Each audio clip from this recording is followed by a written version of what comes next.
I am Elena, most pathetic empress in the kingdom of Zhou. His Majesty wed me solely because I came from a distinguished military family yet possessed a docile temperament, easily controlled. Before our wedding ceremony, he spoke to me with brutal clarity. As long as you remain quietly in your position as Empress and refrain from competing with Lady Vivienne for my affections, I shall grant you the honor befitting an Empress. For the safety of my family, I stepped into the gilded cage of the Imperial Palace. From that day forward, Lady Vivienne rode in the Phoenix carriage, while I took the lesser Phoenix sedan. She resided in the warm pavilion while I dwelt in the side chambers. Even the precious tributes from the Western kingdoms came to me only after she had taken her pick. I believed that years of yielding would eventually earn me recognition as a virtuous consort. Yet, when I finally prepared to leave, he seized my wrist and declared, "You are my Empress. You shall never escape this life." Tonight, the Imperial Palace blazed with celebration. In honor of Lady Vivienne's birthday, 999 palace lanterns illuminated the path from the Vermilion Gate all the way to her Jade Blossom Palace. Your Majesty, the medicinal tea is ready. My personal maid, Hazel, entered carrying a porcelain bowl. I struggled to sit up and accepted the bitter brew, draining it in one gulp. At Jade Blossom Palace, Hazel hesitated. Has His Majesty gone there? He departed at the hour of the monkey. I heard he brought pearls from the eastern seas, 100 bolts of finest southern silk, and, she paused, a 3-foot coral sculpture taken from your personal treasury. I smiled without speaking. That coral had been among last year's foreign tributes, casually assigned to me with a mere gesture, now just as casually bestowed upon her. Items in the central palace were merely held in temporary custody. After all, on our wedding night 5 years ago, I sat upon the bridal bed in my phoenix crown and ceremonial robes, waiting 4 full hours before he entered.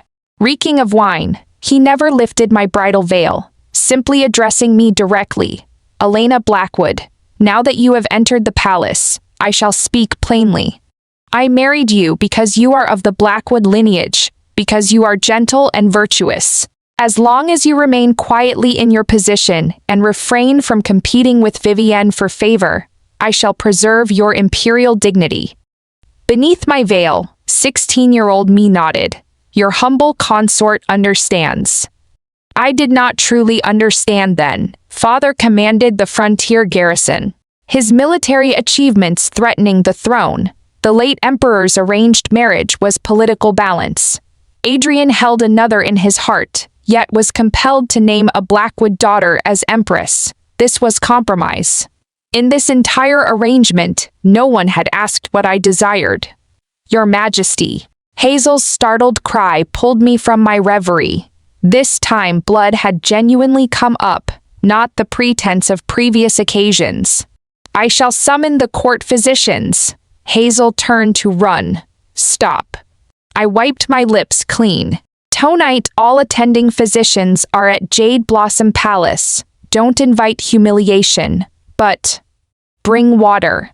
I rinsed my mouth and reclined upon the daybed. In the distance, I could hear feminine laughter. Surely Vivienne playing her most accomplished piece on the zither. Hazel knelt beside the bed, tears streaming. Your Majesty, why must you endure this? Why endure what? Why endure these years of forbearance? I stroked her head gently. Silly child. Fetch the red ginseng root. I shall chew it slowly. She departed, wiping her tears. I gazed toward the window. Adrian was likely raising his wine cup at this moment, smiling as court officials congratulated Lady Vivienne, watching tenderly as she performed her dance, fastening new hairpins in her hair before all assembled witnesses, just as he had once defended me at a palace banquet. That was the mid-autumn festival of our 2nd year of marriage. Several princesses deliberately inquired, Empress Elena, you have been in the palace over a year. Why do we hear no joyful news? Adrian set down his wine cup and spoke coolly. The Empress has delicate health. I have instructed her to focus on recovery. Are you so concerned about my heir's aunt? After that incident, no one dared speak of it openly. Yet, whispered rumors proved impossible to silence. When Vivienne entered the palace, she bore the crown prince within a year. The entire court proclaimed Lady Vivienne blessed with profound fortune. During her 9 months of pregnancy, Adrian visited my quarters twice monthly but never remained overnight. He would say, "You are the Empress. I cannot allow people to claim you have fallen from favor." I would reply, "Your humble consort understands." In truth, I preferred he not come at all. Each visit required me to perform like an actress, portraying imperial harmony, my smiles precisely calibrated, my words carefully measured. Your Majesty, terrible news." Little eunuch Felix stumbled in frantically. "At Jade Blossom Palace, something has happened. Speak slowly. His Majesty suddenly cast down his wine cup at the feast and is coming here." Distant footsteps approached. Hazel moved to close the window, but I stayed her hand. "Leave it open." The footsteps halted outside the palace gate. I heard Felix's trembling greeting to His Majesty. Then the chamber doors swung wide. Adrian stood in the doorway, his breathing somewhat labored, carrying the distinctive pear blossom fragrance of Jade Blossom Palace upon his robes. "Why did you not send word to the Imperial Medical Bureau?" I lowered my eyes. "Your humble consort merely suffers from an old ailment. I dared not disturb your Majesty's celebration." "Old ailment, Elena Blackwood.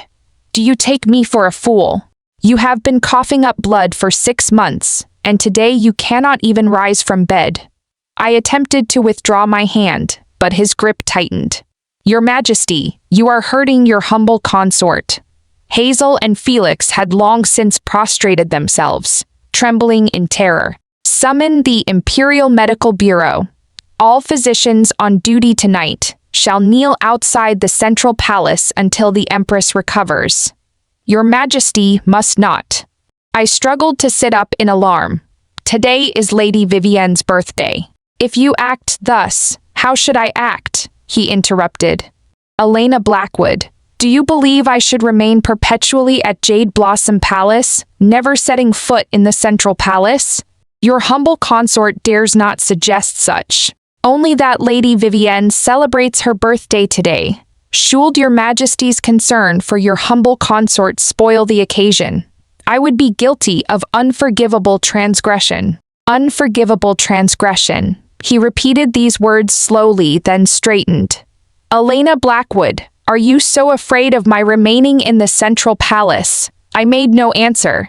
Adrian turned his back to me, gazing at the fireworks outside. 5 years ago tonight, there were such fireworks. "Do you remember? On our wedding night, when I entered, you were watching fireworks through the window." I remembered. The bridal veil was so heavy I could only glimpse fragments through its gaps. Hearing his approach, my palms grew damp with nervous perspiration. "What were you thinking then?" "Your humble consort was thinking how heavy this phoenix crown was." Something flickered in his eyes as if he might speak, but a voice called from outside, "Your Majesty. Urgent dispatch from the frontier 800 Li emergency." He glanced at me once more, then departed. Hazel crawled over to assist me. "Your Majesty." His Majesty seemed, "It matters not." The court physicians knelt outside the hall throughout the night. At dawn, Adrian returned. Imperial physician Zhang knelt foremost, and upon seeing his approach, hastily kowtowed, "Your Majesty." Her Majesty's pulse shows signs of weakness and floating qi, caused by excessive worry and melancholic stagnation. "We have prepared a new prescription." "Excessive worry," Adrian interrupted. "What cause has the Empress for worry?" From within the chamber, I had just finished my second bowl of medicine.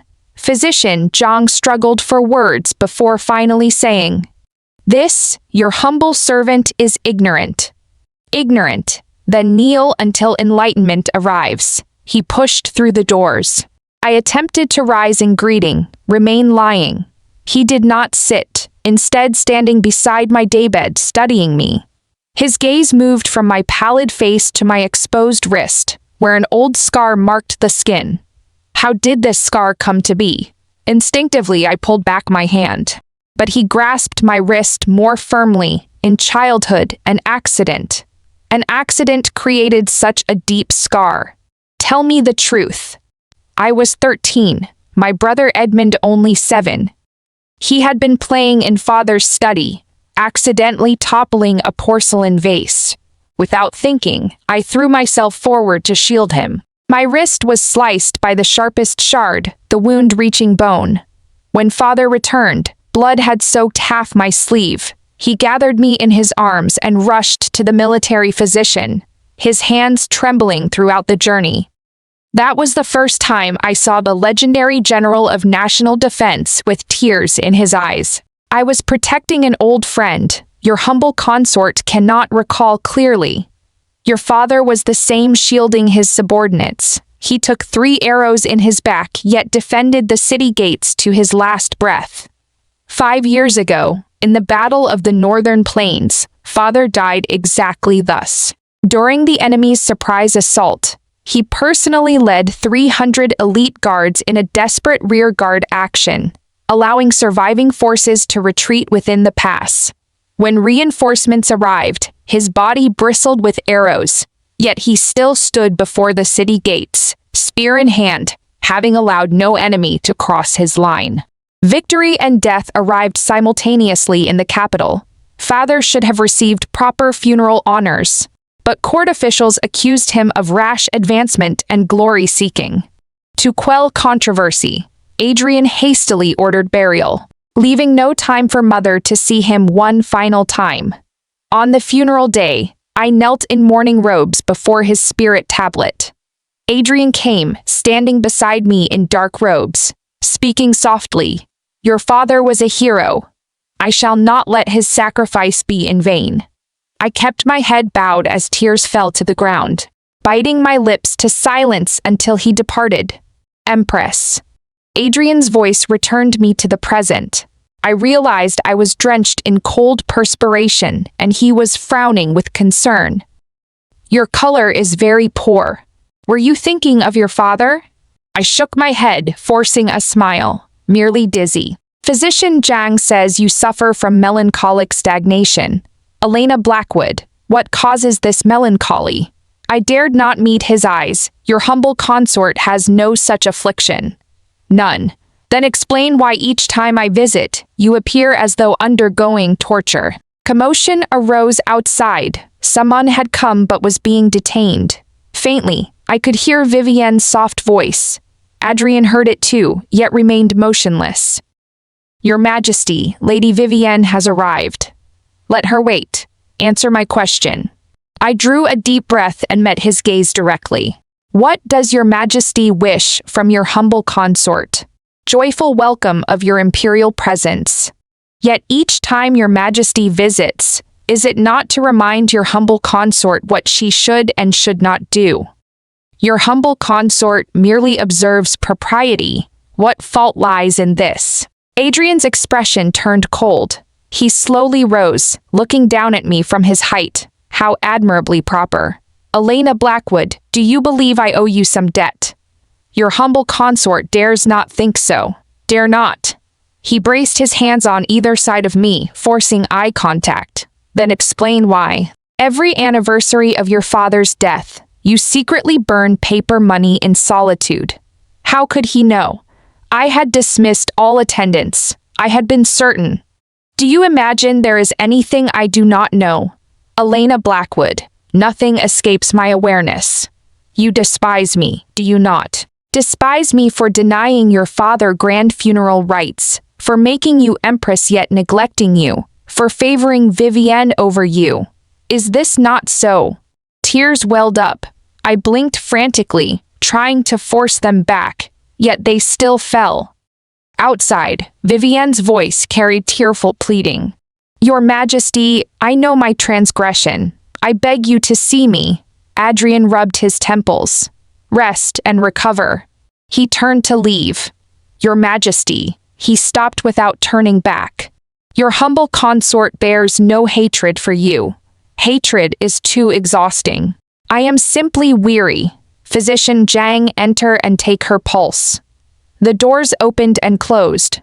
Physician Zhang approached my bedside trembling, placing fingers upon my pulse. Adrian stood in the doorway, giving me one final glance. Then he departed. I heard Vivienne's voice transform to joyful calling, heard their footsteps fade into distance. Your Majesty, your pulse indicates.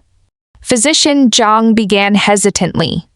Report honestly. Simply state that the Empress suffers from melancholic illness and requires quiet rest. He nodded repeatedly, wrote his prescription, and departed. Hazel entered with reddened eyes, adjusting my bedding. Your Majesty, why provoke His Majesty's anger? I did not provoke him.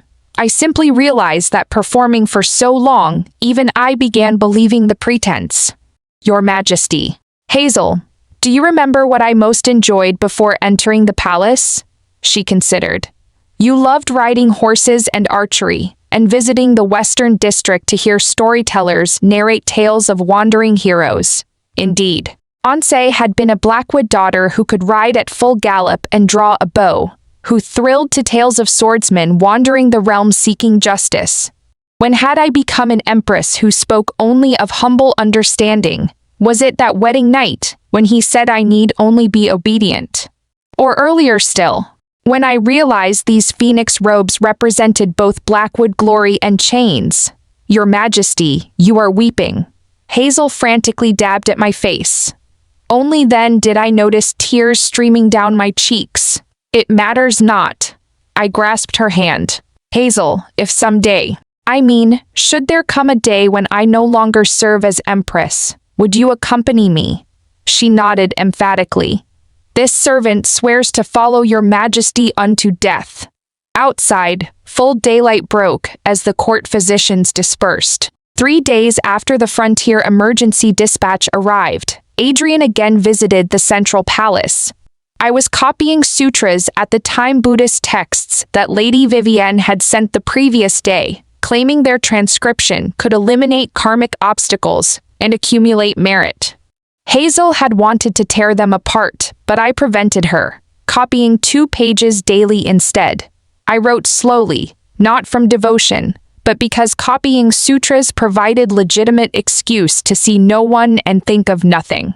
When the chamber doors opened, I did not raise my head. The Empress displays admirable scholarly pursuits. Adrian's voice betrayed neither pleasure nor displeasure. I rose and bowed. This humble consort greets your Majesty. He approached my writing desk and lifted the page I had just completed. For whom does the Empress copy these sutras? He replaced the paper, his gaze falling upon my face. For yourself, or for me? Your humble consort prays only for the prosperity of our realm and people. Prayer. He seated himself in my chair. Elena Blackwood. The Frontier Dispatch reports your brother Edmund light cavalry in a surprise attack upon the northern barbarian royal court.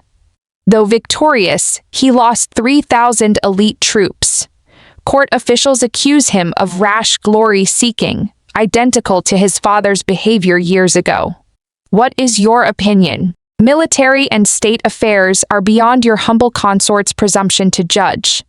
I grant you permission to judge. By law, commanders who act without authorization causing losses should face dismissal and investigation. Adrian studied me intently. Should I severely punish Edmund Blackwood, how would the Empress respond? I slowly knelt. The nation has its laws, the military its regulations. Should Edmund truly have violated orders, he naturally should face lawful punishment. Adrian fell silent. I maintained my kowtowing posture, my mind filled with Edmund's face. That boy who had hidden in my embrace crying at age 7, who at 15 insisted on joining the military saying, "Sister, I shall guard the northern frontier in father's place." Now 22 and already general of the north. Raise your head. When I lifted my face, no expression remained. Elena Blackwood, he crouched to meet my eyes. Is there nothing you wish to request for the Blackwood family? I looked at his face, so close to mine. I had gazed upon this face for 5 years, from initial terror to eventual numbness to this moment. Suddenly I perceived what lay in his eyes' depths, not suspicion, but disappointment.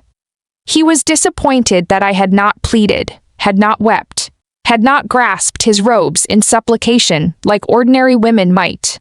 He wanted my fragility, my submission, proof that this Empress ultimately required his benevolence. Your humble consort makes no requests. The Blackwood family has served loyally for generations. Should Edmund truly err, he dishonors his ancestors. Should he face false accusations, your Majesty's wisdom shall restore his reputation. Excellent. His Majesty's wisdom. He swept up the copied sutras from my desk, hurling them violently to the floor. Elena Blackwood, can you speak only these ceremonial platitudes? Hazel waited outside, not daring to enter. I remained kneeling. Then what would your Majesty have your humble consort say? Say you despise me. Say you harbor resentment. Say you would gladly tear off these phoenix robes and flee the palace. Say you. Yes. I slowly pried open his hands and rose unsteadily. Your humble consort does wish to leave the palace. I met his gaze. For 5 years every day, every moment, I have wished this. Your Majesty asks what causes my melancholy. I am melancholy about these 4 walls as my sky, about perpetual claims of illness, about rules permitting only 3 bites of an entire meal, about scheduling even tears for appropriate times and places to maintain dignity. I am melancholy. I pointed toward Jade Blossom Palace, about pretending magnanimity while burning with resentment, about saying, I understand, while in agony, about your Majesty's every gift reminding me, I am merely decoration. Adrian stood amid the scattered sutras, watching me. You wish to leave, Elena Blackwood. Have you forgotten who you are? You are my Empress. You are the hostage the Blackwood family sent to this palace. For this lifetime you are. Then grant your humble consort death. I wiped tears from my face and smiled. My wrist was seized and pressed against the wall. Elena Blackwood, repeat those words. I beseech your Majesty, grant death. He stared at me, and I returned his stare. Speaking my deepest secret brought unexpected relief. Very well, he released me. Stepping back, excellent, most excellent. You desire death. I shall not permit it. Elena Blackwood, remember this well. You are my Empress in life and death alike. Wish to leave the palace. Even in death, your memorial tablet shall rest in the Imperial Ancestral Temple. You shall be an Imperial ghost for all eternity. Then how does your Majesty wish to proceed? Continue this mutual loathing indefinitely. Continue performing Imperial harmony for the realm's observation. Do you imagine I desire this? Do you think I wish to face your emotionless expression daily, Elena Blackwood? You transformed yourself into a clay statue first. That wedding night, my words were born of necessity and warning, yet I never demanded you entomb yourself alive. Then how should your humble consort behave? Accept everything with joy. Treat Lady Vivienne as beloved sister. Express gratitude when your Majesty occasionally honors me with visits. Footsteps approached outside. Felix's voice calling, Your Majesty. Lady Vivienne has collapsed. Adrien closed his eyes. Upon reopening them, he had resumed his composed imperial demeanor. The Empress is weary today. Rest well. Without another glance, he departed. Hazel entered and embraced me. Your Majesty. Your Majesty. Do not frighten this servant, Hazel. I grasped her hands, laughing through tears. I have won. What? I finally spoke the truth. Outside, the sky darkened as if promising rain. The Emperor had gone to Jade Blossom Palace, where court physicians gathered in circles around Lady Vivienne's gentle awakening. Another scene of tearful fragility.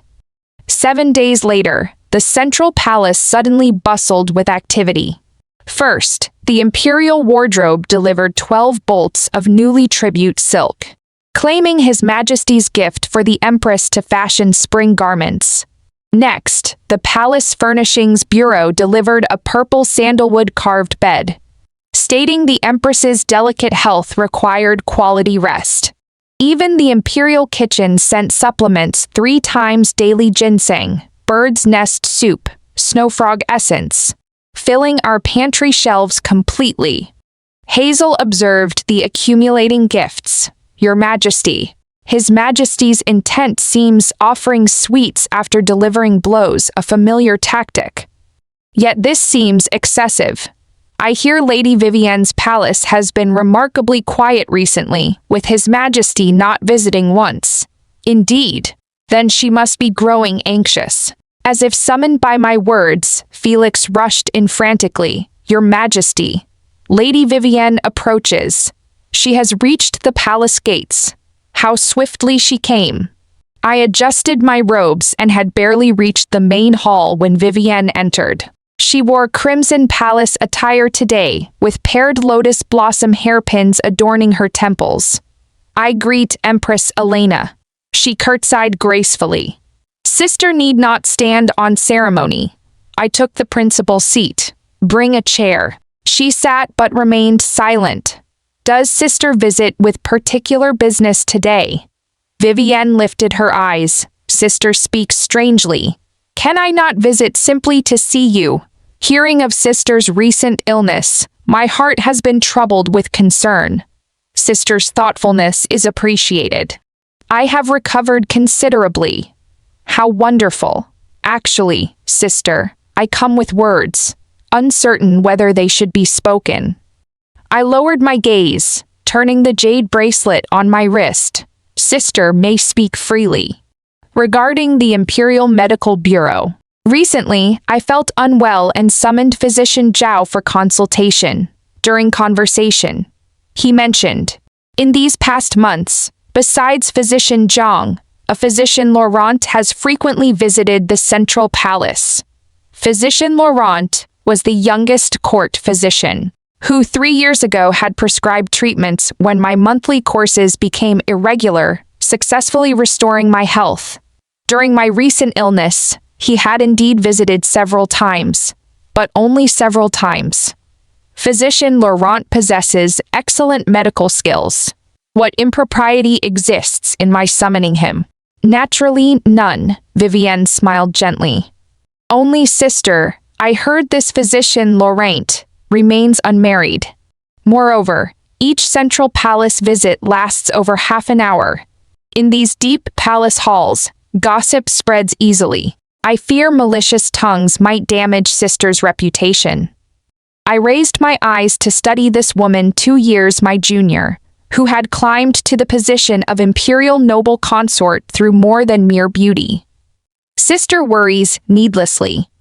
During each consultation, Hazel and 2 senior maids remain present. Should gossip truly exist, I would inquire who spies upon the central palace. Sister misunderstands, I merely show concern. Then I thank sister's kindness. However, sister should also maintain her health. Your recent collapse surely alarmed His Majesty. Vivienne clutched her handkerchief tightly. The chamber's braziers burned too intensely, creating stifling heat. Does sister have additional business? My tone carried dismissal. She bit her lip, then suddenly rose and knelt before me. Why do you act thus? I frowned. Sister, I know these years of His Majesty's neglect have caused you pain. Yet, I swear to heaven, I never intended to usurp your Empress position. I am merely helplessly circumstanced. I watched her performance quietly. Receiving His Majesty's favor represents my ultimate fortune. How dare I desire more? Tears streamed down her face in perfect sorrow. Should sister hold resentment against me because of His Majesty? I would request exile to a distant palace, never returning to the capital. An excellent retreat disguised as advance. I extended my hand to assist her. Sister speaks too seriously. His Majesty's favor represents your blessing. How could I resent you for it? Please rise. She refused to stand, instead gazing upward with tear-filled eyes. Will Sister promise not to quarrel with His Majesty anymore? His Majesty has been most unhappy recently. So here lay her true purpose. I withdrew my hand, returning to my chair. Sister speaks incorrectly. Your humble consort has never quarreled with His Majesty. His Majesty quarrels with me. As for His Majesty's happiness, that concerns Sister, not myself. Vivienne likely never expected such directness from me. Just then, a voice called outside. His Majesty arrives. Her eyes brightened as she immediately assumed a helpless pose. I also rose, but as I reached the chamber center, Adrien had already entered. Seeing Vivienne kneeling tearfully on the floor, his brow immediately furrowed. What transpires here? Vivienne crawled forward on her knees, voice choked with emotion. Your Majesty, I came only to beg Sister's forgiveness. It is my fault for angering her. Adrien looked toward me. I curtsied. This humble consort greets your Majesty. Sister Vivienne worries unnecessarily. Your humble consort feels no anger. He bent to help Vivienne rise. Stand first. Your Majesty. Vivienne leaned into his embrace, softly weeping. I turned my face toward the window. Vivienne acts from good intentions. You need not be so cold. I met his eyes. Your humble consort knows not what coldness your Majesty perceives. When Sister Vivienne came paying respects, I offered seating and refreshments. Where lies coldness? Vivienne quickly interjected. It is my fault. Sister showed no silence. Adrien cut her off impatiently. She trembled with fright, not daring further words. Adrien released Vivienne and approached me. Drawing near, I detected faint whine upon his breath. All of you, withdraw. Vivienne bit her lip but obeyed. Hazel cast me a worried glance. I shook my head slightly, and she closed the doors behind her. Only we two remained. What scheme are you devising? Your humble consort understands not your Majesty's meaning. Understand not. He laughed coldly. Elena Blackwood, do you believe I remain ignorant? These recent days you inventory palace treasuries, secretly contact former servants, even unearth old property deeds. What is your intent? Your humble consort merely organizes old belongings. Central palace affairs are numerous. During illness and boredom, I pass time thus. Passing time requires requesting death-simulating drugs from Laurent. Does this surprise you? Do you imagine anything in this palace escapes my knowledge? Elena Blackwood. Laurent currently resides in the Ministry of Justice dungeons. Unless you desire his execution for attempting to poison the Empress, speak truthfully. Your Majesty, Physician Laurent bears no guilt. Your humble consort coerced him into providing medicine. So you truly desired that drug, truly wished death, or perhaps feigned death to escape the palace. Yes, your humble consort wishes escape. This palace, this Empress position. I desire neither for another day, you shall not. Elena Blackwood, hear me clearly. You are my person in life, my ghost in death.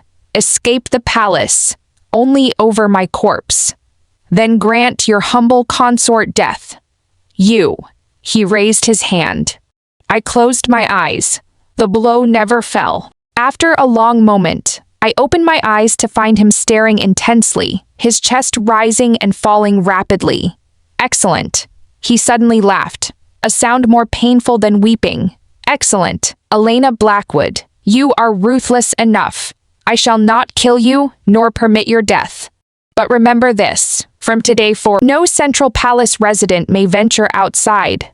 Should you attempt escape, I shall execute one servant for each attempt until none remain. Regarding Laurent, considering your confession, I spare his life. However, his position at the Imperial Medical Bureau is forfeit. Outside, Vivienne's gentle voice drifted in. Your Majesty, please calm yourself. Sister, merely. 3 days into my confinement, Vivienne visited once more. This time she came alone, wrapped in a thick silver fox cloak. Vivienne brought winter's chill with her entrance. Removing her cloak revealed plain blue-gray robes beneath, adorned only with a simple white jade hairpin, utterly transformed from her usual magnificent appearance. Empress Elena. I gestured for her to sit while Hazel served tea. Despite the chamber's warm braziers, she continued rubbing her hands as if perpetually cold. Does sister visit again to offer counsel? I spoke directly. She shook her head. Physician Laurent has been exiled to guard the imperial tombs. Sister remains well informed. His Majesty mentioned it while dining at Jade Blossom Palace yesterday. He was very angry, saying Laurent showed outrageous audacity in providing forbidden medicine to the Empress. He also said, should sister attempt further impropriety, next time punishment would exceed mere demotion. I laughed coldly. Does His Majesty use sister as messenger to warn me? No, sister misunderstands. I come not bearing His Majesty's words, but speaking for myself. I raised an eyebrow at her. She bit her lip as if struggling internally, then finally spoke. Does Empress Elena know why, despite His Majesty's obvious dislike, he never deposed you? I frowned slightly. Because of the Blackwood family. Yes, but not entirely. Does Empress Elena know His Majesty's study contains a secret compartment? Within that compartment lie locked treasures. Her voice lowered. Woman's copied poetry, practice calligraphy sheets, and a broken writing brush. Are these yours? Those items dated from my first 2 years in the palace, when I wrote during leisure hours. Seeing his apparent disinterest, I eventually stopped. The broken brush resulted from an angry moment. I thought it had been discarded long ago. His Majesty frequently opens that compartment in solitude. Vivienne's eyes reddened. When I first discovered this, I assumed His Majesty treasured another woman's belongings. Yet, I recognized the handwriting from Buddhist sutras you copied for the Empress Dowager. So I tested His Majesty, I said. Sister Elena's calligraphy was truly beautiful. How wonderful to possess a sample for my palace. His Majesty's expression immediately changed, saying she rarely writes for others. Later, careful observation revealed more. She smiled bitterly. The jade pendant His Majesty wears daily. You gave it during your wedding. Even when His Majesty appears distracted, the characters he unconsciously traces on tables spell Elena. Say no more. I interrupted her. Yet, she continued. Sister believes I enjoy favor. But do you know my envy of you? When His Majesty looks at me, his gentleness seems veiled by gauze. But when he mentions sister, even in anger, his eyes hold warmth. You come today merely to say this. She wiped away tears, producing a small bottle from her sleeve. This secret medicine comes from my family estate. Within 3 hours of consumption, breath ceases and pulse stops, appearing as sudden death. After 12 hours, effects naturally reverse with only temporary weakness, no lasting harm. I help you not for His Majesty, but for myself. She lifted her head with startling clarity. These 5 years I performed fragility, understanding, magnanimity, hoping to earn genuine affection.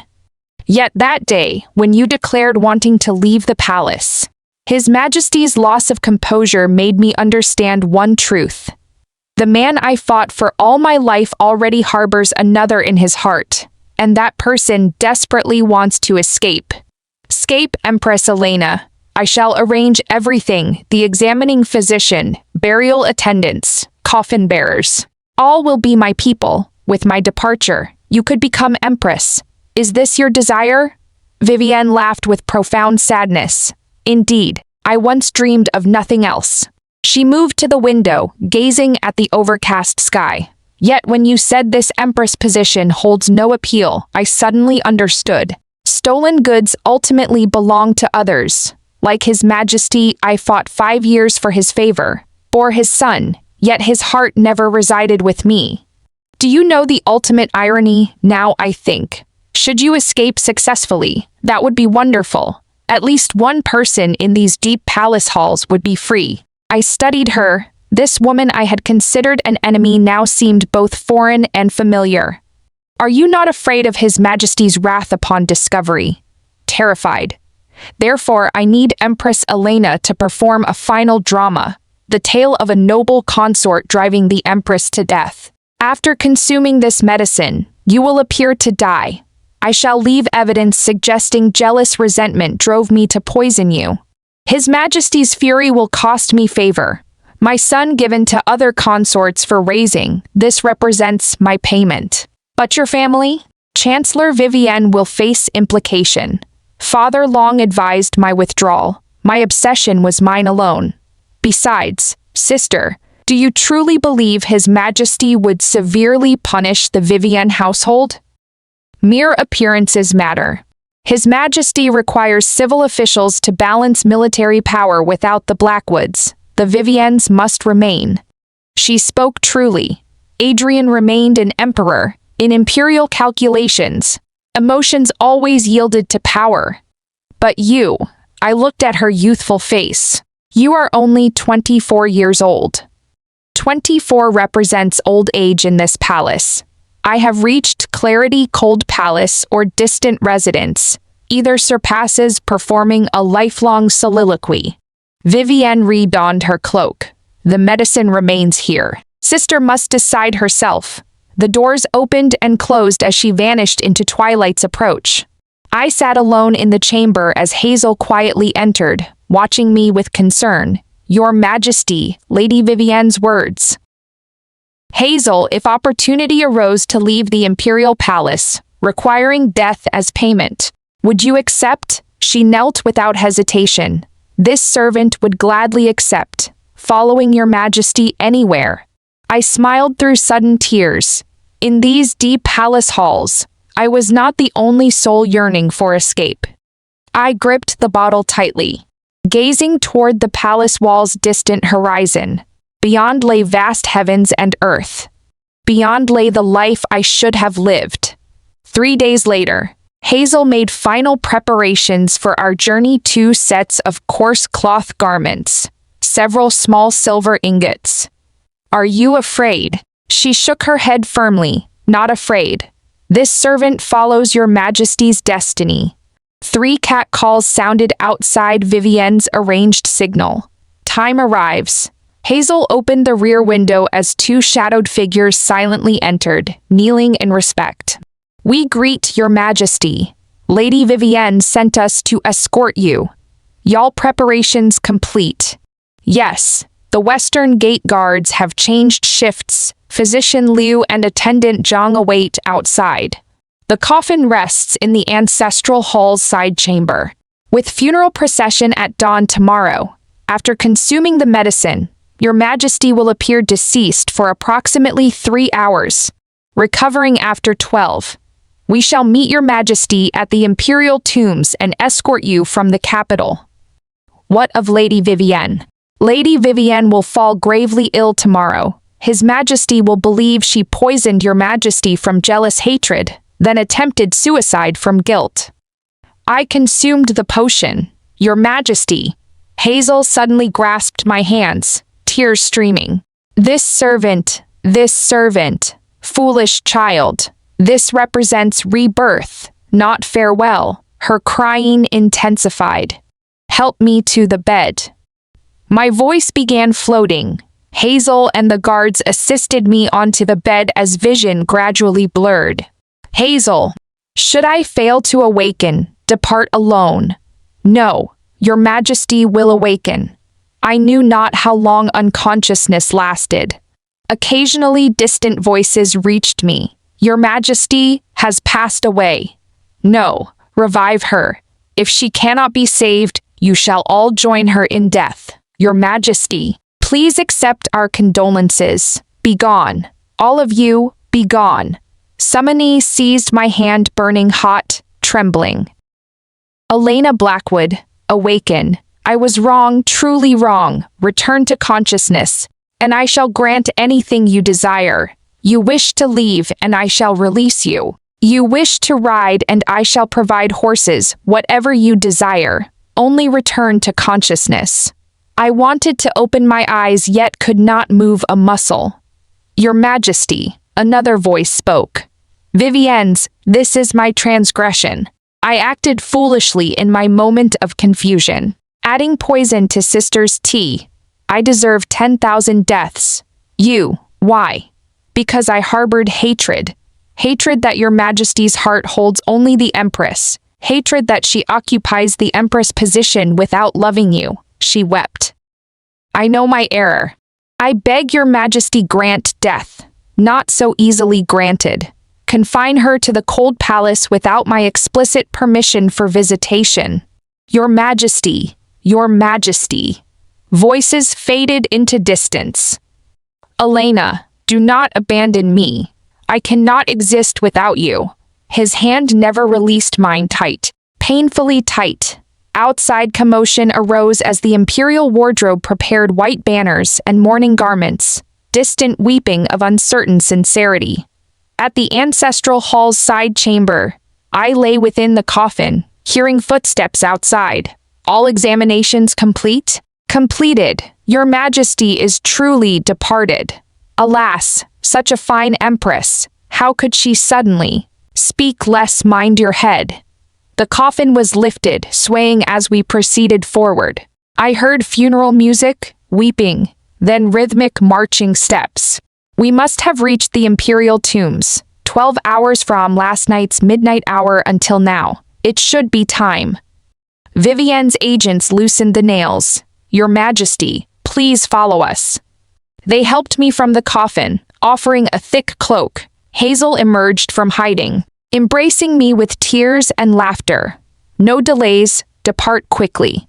At the mountainside's halfway point, I paused to look back.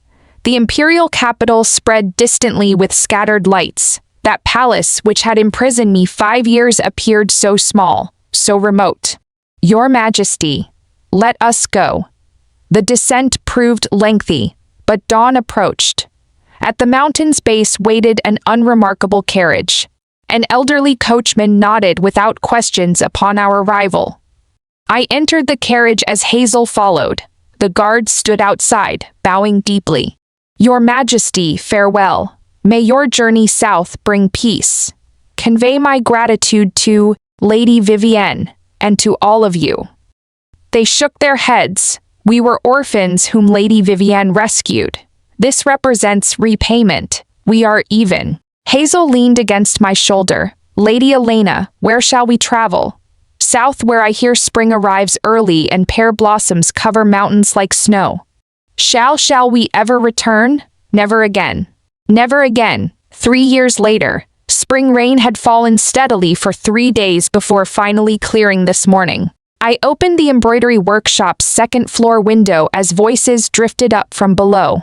Lady Elena, how come these pear blossom petals never lie flat in my embroidery? 10-year-old Sophie held up her embroidery hoop, her small face creased with concentration. She was the tea shop owner's daughter next door, visiting daily to learn embroidery since my workshop opened. Petals must follow the silk grain. I descended the stairs, taking her hoop to demonstrate. See, this direction, then this way. Now they lie flat, don't they? Sophie's eyes widened. Truly, Lady Elena is amazing. I smiled and ruffled her hair. 3 years had passed, and I had grown comfortable with this address. No one knew I had once been the realm's empress. They knew only of a widowed woman skilled in double-sided embroidery, gentle-natured, accompanied by a sister named Hazel. Lady Elena. The tea shop owner approached carrying a tray.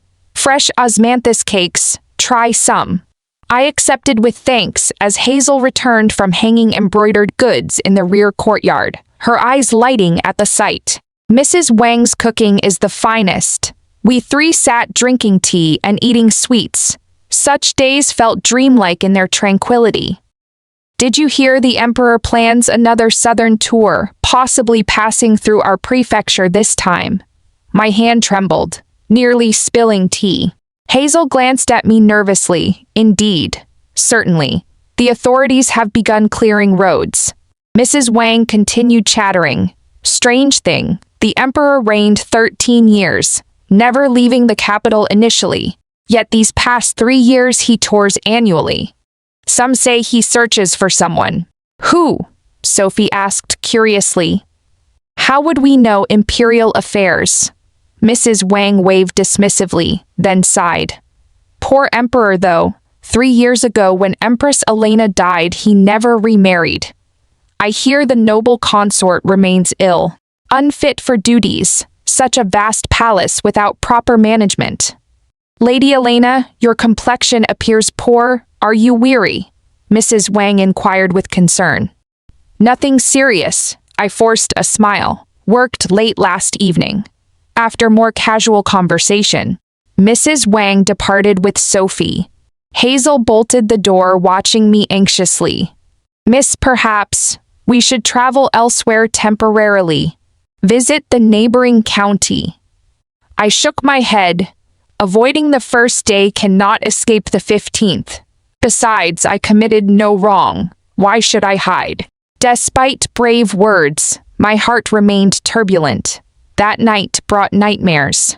I dreamed of Adrian's bloodshot eyes, heard him declare he would not permit my death, awakening drenched in perspiration. Hazel entered clothed, silently draping outer robes around me. Miss revisits the past again. It feels like a previous lifetime. Then let it remain past. Hazel knelt, studying me seriously. You live well now. Master Edmund prospers too. Last month's letter mentioned northern frontier peace and his approaching marriage. The Dowager enjoys good health, and the Blackwood family thrives. Miss, you should live for yourself now. Indeed, time to live for myself. 10 days later, he truly arrived at our prefecture. Authorities had sealed main streets 3 days prior, requiring citizens to remain quietly indoors. My embroidery shop nestled deep within narrow alleys, typically unaffected, yet Mrs. Wang insisted on dragging me to witness the spectacle. How often in life can one see the Emperor? I hear His Majesty is handsome. Let us absorb some imperial fortune. Unable to refuse. And with Sophie's pleading, I donned a veiled hat and joined the crowd. At the 8:03, drums and gongs announced the procession. The multitude knelt as one, shouting 10,000 years of life. As the imperial carriage passed, wind lifted a curtain corner. I glimpsed his profile, thinner than 3 years ago, sharper jawline, brows bearing indissoluble melancholy. Mrs. Wang excitedly pulled Sophie. Did you see? That was the Emperor. Sophie asked innocently. Why doesn't the Emperor smile? Imperial dignity forbids casual smiles. Their words became indistinct as I turned homeward, footsteps somewhat unsteady. Hazel steadied me, whispering, Are you well? I nodded wordlessly. Returning to the workshop, I secluded myself on the 2nd floor. Apparently, time had not healed everything. The imperial procession remained in our prefecture 3 days. On the 3rd afternoon, rain ceased as I taught Sophie butterfly embroidery, when the workshop door suddenly opened. A young man in guard's attire entered, his gaze settling upon me. Are you Lady Elena? Indeed. How may this humble woman serve you, sir? I come by my master's command to collect ordered embroidery. Double-sided pear blossoms in spring rain, commissioned 1 month ago with deposit paid. The piece remains incomplete. My master requests viewing the partial work. Please retrieve it. I ascended to fetch the half-finished piece from my embroidery frame. The guard examined it carefully. When might completion occur?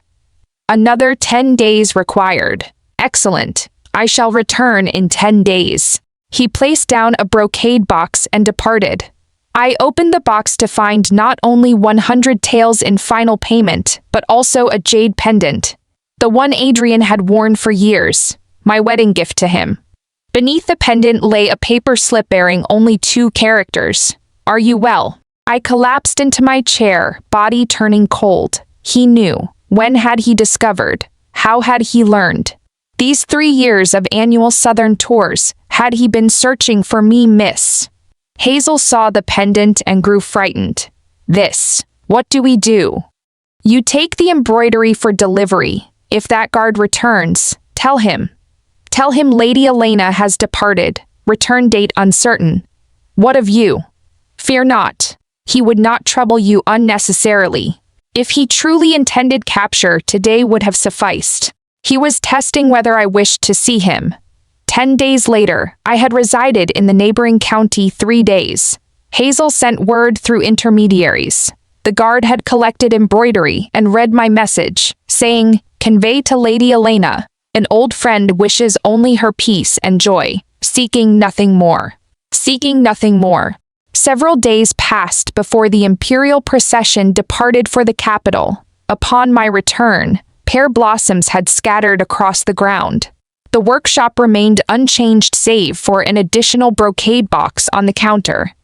Inside lay a stack of banknotes sufficient for comfortable living throughout my remaining years. No note. No signature. Yet I knew the donor, Hazel whispered. Yesterday Mrs. Wang mentioned that before departure, the Emperor stood alone atop the city walls throughout the night, gazing toward our direction. Reportedly, he smiled upon leaving. The first smile in 3 years. I smiled too, tears streaming down my face. Hazel panicked. Miss, if you grieve.